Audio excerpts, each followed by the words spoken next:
speaking at high school retreats when I was in college, and during the retreats, the kids would really open up to me about all the struggles they were going through, and a lot of it had to do with relationships and sexuality, and I realized they just had no formation in that. They wanted love, but they didn't know how to find it. At the same time, I did 3 years of crisis pregnancy counseling, so technically sidewalk counseling. So you're in front of an abortion clinic talking to women who are about to have an abortion, trying to give them other options of support and finance or adoption or whatever. And I did that for about 3 years, and I just started feeling late. Like, why am I meeting this woman now when she's getting an abortion in 45 minutes? Why couldn't I have met her when she was 15 years old? Because maybe if she had learned about chastity then, she never would have dated this guy to begin with and be in this difficult situation today. So I felt like I was kind of throwing sandbags on the banks of a flooded river when there's a dam broken a quarter mile upstream. And if I could just go deal with the demand for abortion, which is unchastity, I wouldn't have to focus on the supply of abortion, which is these clinics. And so I realized that the solution to so much hurt I was seeing at these abortion clinics, on these retreats of the kids, was chastity. And I started reading John Paul's Love and Responsibility, and I realized to me that that book was like the antidote to so much of this hurt. And so I started sharing that with the young people on the retreats. And then before long, I was speaking in high school classrooms, and then entire high schools, then universities and conferences. And within a couple of years, it snowballed to 100,000 kids a year. And so I've been doing it for 26 years now, and I've been blessed to go to 6 different continents to speak to more than probably 2.5 million teenagers face to face, giving the good news. So it's not a bunch of guilt trips and rules they need to obey. John Paul said chastity can only be thought of in association with the virtue of love.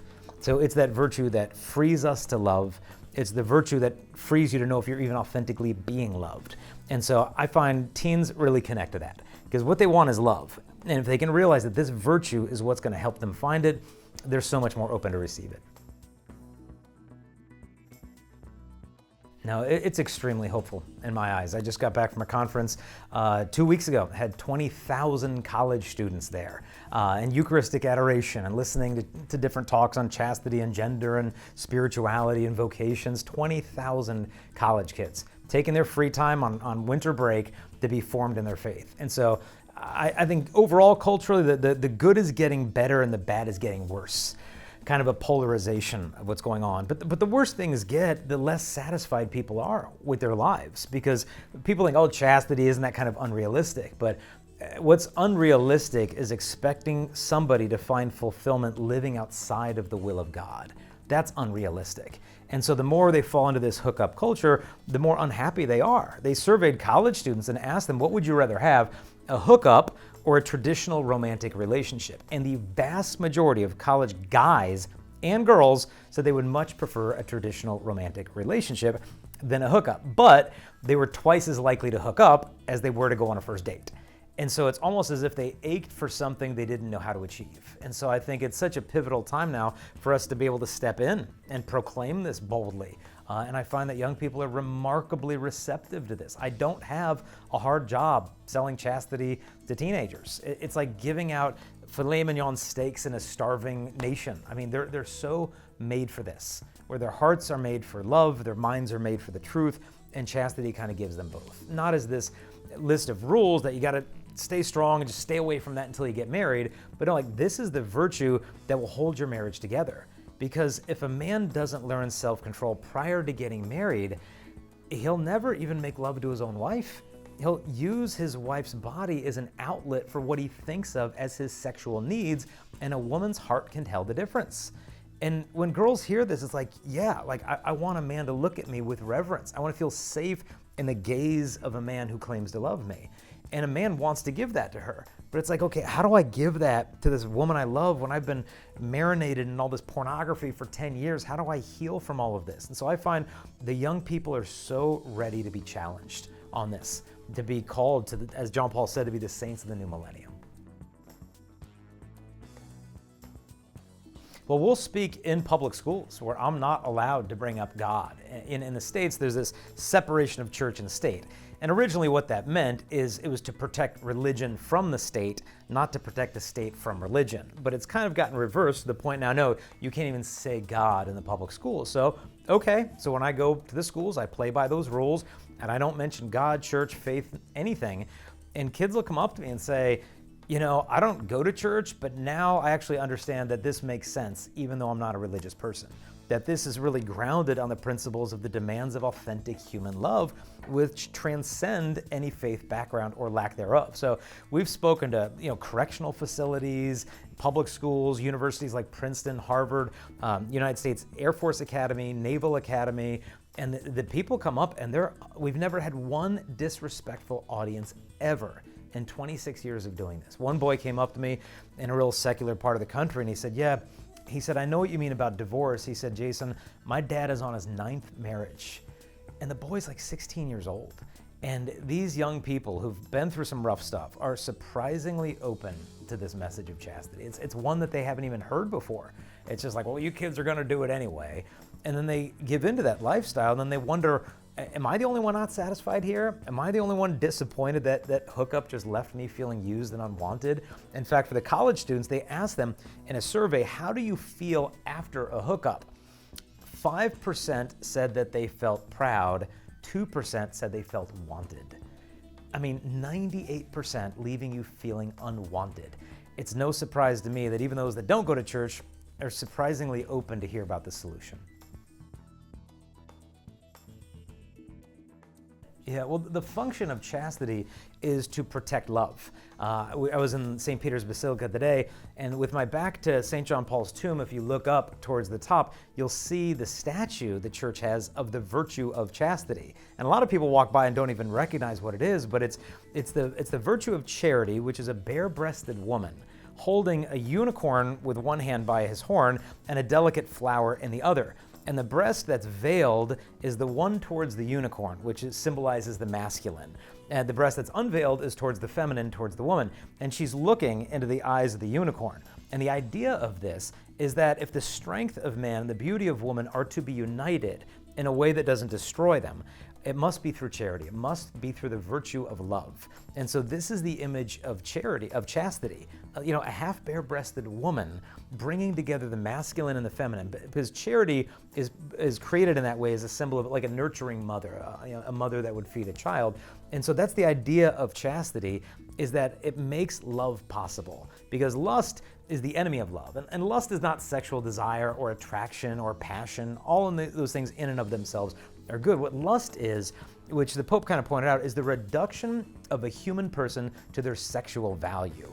And that's what pornography does. It just reduces a woman or a man just to a collection of body parts. And so if a guy gets trained, or a woman, in this habit of looking at porn, many things happen. I mean, for one, it trains me to think that, look, I have sexual needs that need to be met. And so a woman just becomes an outlet for that. And so if I'm bored and I'm lonely or I'm angry or I'm stressed out or I'm tired, then I just go use a woman to solve my problems. But it'll end up training my brain to think, okay, sexual joy should be associated with dirty, illicit, forbidden sexual fantasies. Okay, what happens when you get married? She's not a dirty, illicit, forbidden sexual fantasy. She's a real human being, and not a different one every 2 minutes. How does my brain adjust after years of telling it what's truly arousing is not what you have in reality?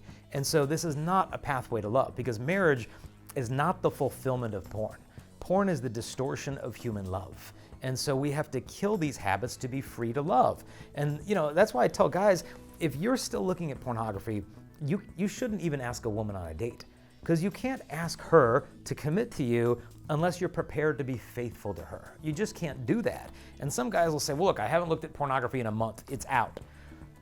That's like me sticking a sword into you and pulling it out and saying, oh, it's out. It's like, well, yeah, but your intestines are on the floor. It's like, we've got a problem. There's healing that has to happen. And so, unfortunately, this isn't just a guy problem. Many young women struggle with it as well. And it leads this cycle of isolation and shame and loneliness. But it doesn't bring us closer to love. It's almost like looking through a window of a restaurant thinking you're going to get fed by looking at other people's food. It's just going to make you more hungry. And so I would tell guys, to the extent that you love women, trash the pornography, so that you can be free to love her. I mean, I was in the Sistine Chapel just an hour ago, looking at that beautiful image of Adam and Eve is tucked under the arm of the Father. And he's, the Father's reaching out to Adam, and he's kind of limply reaching out to the Father as well. But you can see Eve kind of clinging to the arm of the Father, of him wanting to give this gift to Adam. And we want to receive that gift. But if we have pornography in our life, we're not ready to receive it. We'll just end up destroying it. And so it was beautiful to hear what the Holy Father had to say about the distinctions of love and lust and why pornography, it just contaminates that gift of God's love. Well, because of what our Lord said in the Gospels, blessed are the pure in heart, for they will see God. Okay, let's turn that upside down. If I'm not pure in heart, I'll have a very difficult time seeing God. Not only God in heaven, I'll have a difficult time seeing him in this life. Well, I don't understand the Trinity, it doesn't make sense. A difficult time seeing him in my girlfriend, difficult time seeing him in myself. It becomes obscured. But whereas purity opens your eyes. In fact, St. Alphonsus Liguori said that when a raven finds a dead body, the first injury that it inflicts in the body is to pluck out the eyes. And he said in the same way, the first injury that impurity inflicts upon the soul is to take away the light of the things of God.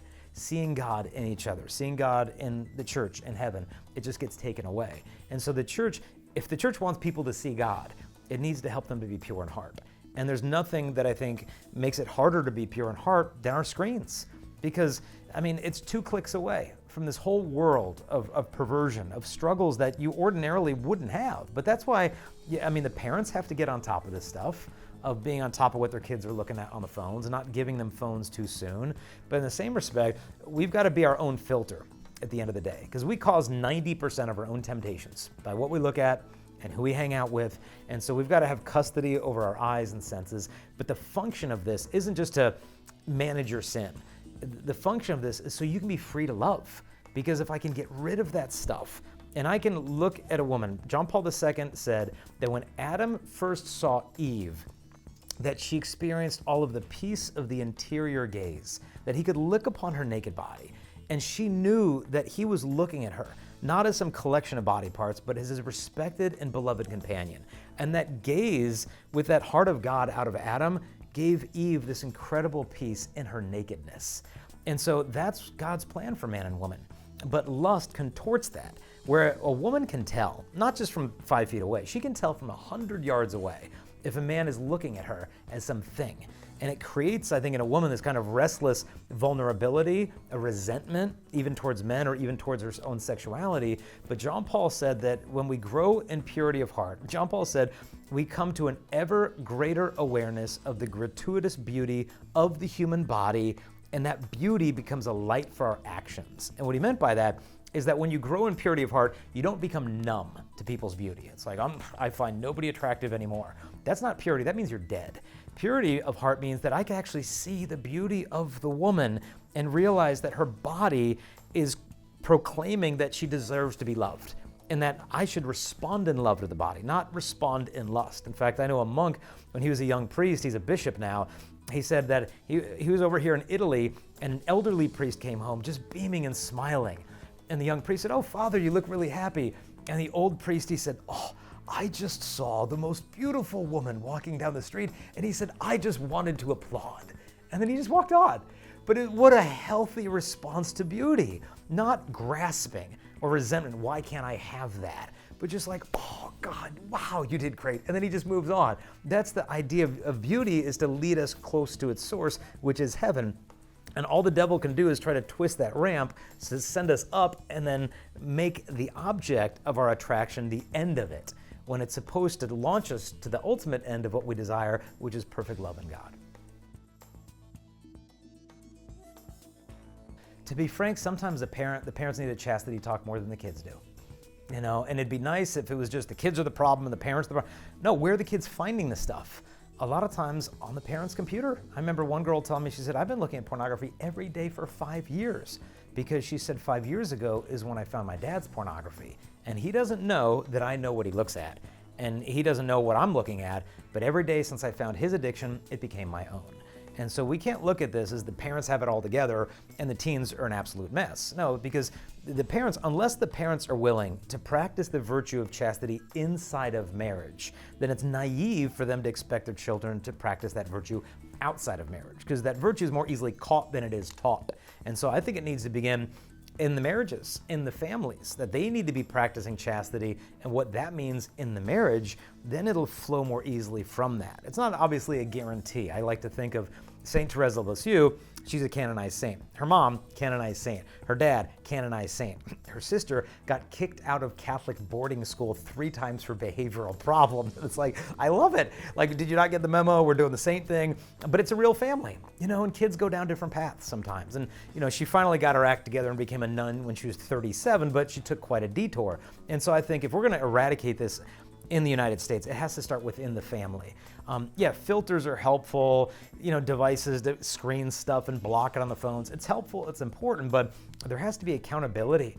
I know so many young people that tell me, I've been trying everything to break free from pornography. I've been wrestling with it for years, and you're the first person I've ever told. I'm like, if I'm the first person you've ever told that you have this struggle, you obviously haven't tried the most important thing, which is just the humility of going to someone and saying, hey, I need help with this. And it starts with going to confession, but we need to find mentors in our life that we can actually have an authentic relationship. Because to me, breaking free is not like, is that really possible? It's like, no, is failure really an option?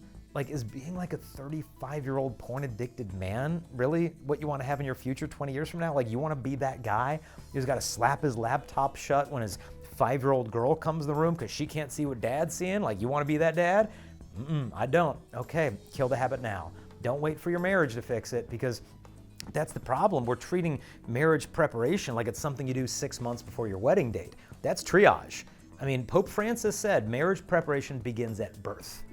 We need to get back to that. And that's the historic Catholic understanding of marriage prep, that it's immediate, right before your marriage, and it's proximate, engaged in dating years, and it's remote, childhood.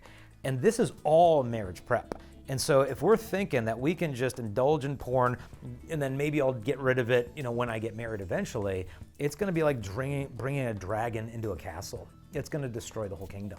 It's something you have to slay beforehand. And if that means going to counseling, if it means calling off your engagement for a year till you can get your act together, do it now. Do what needs to be done to save your future family.